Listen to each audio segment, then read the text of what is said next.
Question number 6, what are the costs? You're probably going to want to know how much you're going to walk away with. Well, this equation is simple to figure out. Selling price minus anything owed on the property minus closing costs, that's your net proceeds. A chunk of the closing costs is going to be the commission.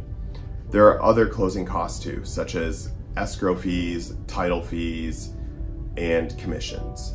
And that's the largest part of the total cost. Depending on your area and price point, the total commission is generally in the 5 to 7% range and is usually split between the buyer agent and the seller agent. Check with your accountant, but usually all of the closing costs are tax deductible. Asking the realtor about the costs during your first meeting will allow you to compare their services and fees to those of other realtors you might be interviewing. And commissions are negotiable, but you need to be careful. Some listing agents who charge a lower fee up front are the ones who won't go up to bat for you. So ask the realtor this following question. Will you lower your commission? The question is putting your potential realtor to the test. How? Negotiating. You want to see how the agent responds. The ideal response is immediately explaining why the realtor is worth the commission.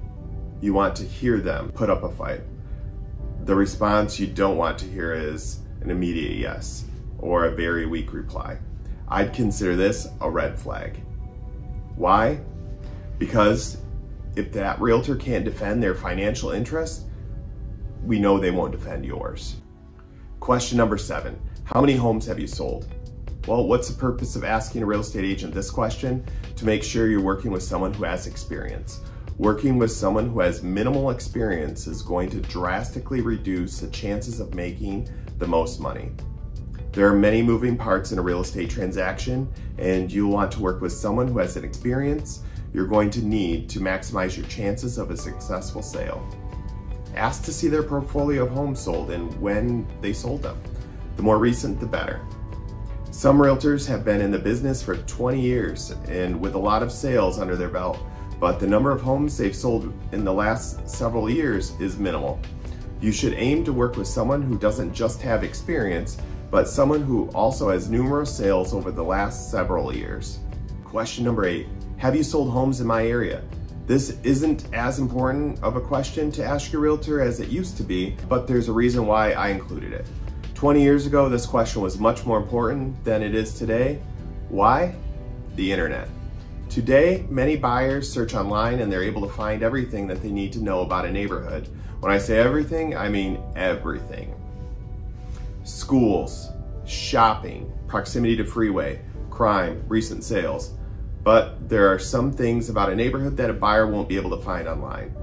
This is why you want to hire a real estate agent who has some experience selling properties somewhat close to yours.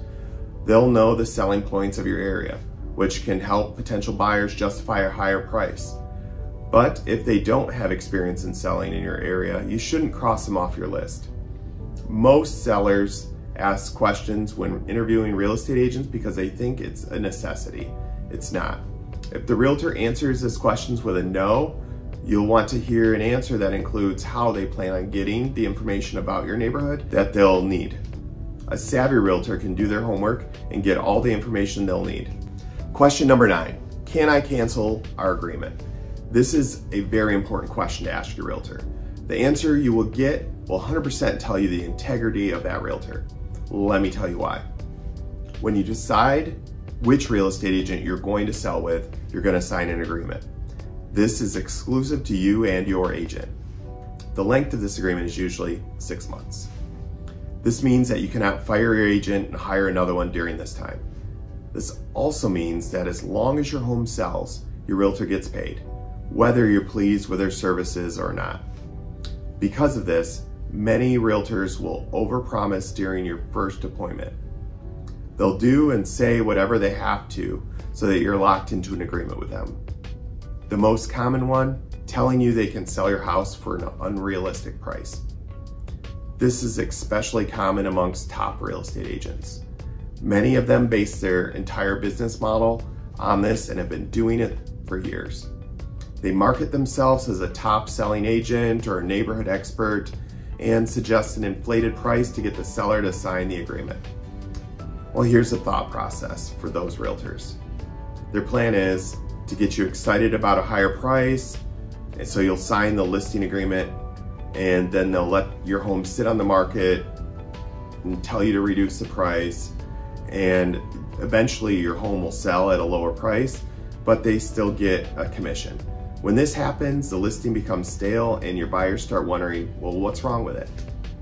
The final selling price is usually much lower than it should have been if the home had been priced right from the start. Want to reduce the chances of this happening to you? Then the realtor's answer to this question should be yes, without hesitation. There is absolutely zero reason why you should be locked into a contract. And you need to get in writing. You might hear something that sounds convincing about how they can't do that. It's simply not true.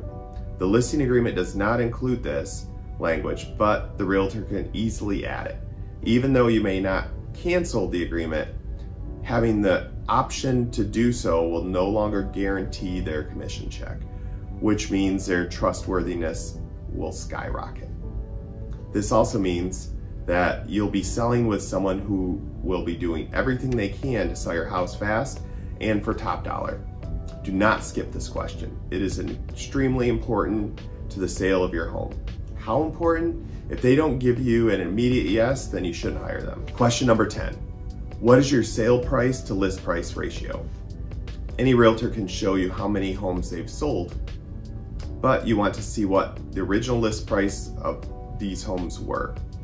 This number is calculated by taking the selling price of all of the homes a real estate agent has sold and then dividing them by the listing price of those homes. For example, if a realtor has an average selling price of $1 million and an average asking price of $950,000, then their list price to sale price would be 105%. You can take this number and compare it to other realtors you might interview. Be leery of listing agents with a number that is much lower or much higher than others. A ratio that is higher means that the realtor underprices the homes that they sell. They do this so they can market the home just sold to other homeowners with something like just sold for so many dollars over asking price. Usually the listing agent do this have a sale to list price of 110% or higher.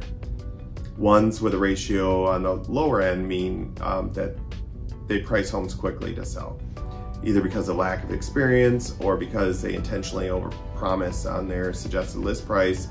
In my opinion, anything under 95% can be a red flag. Question number 11. What is your average days on market?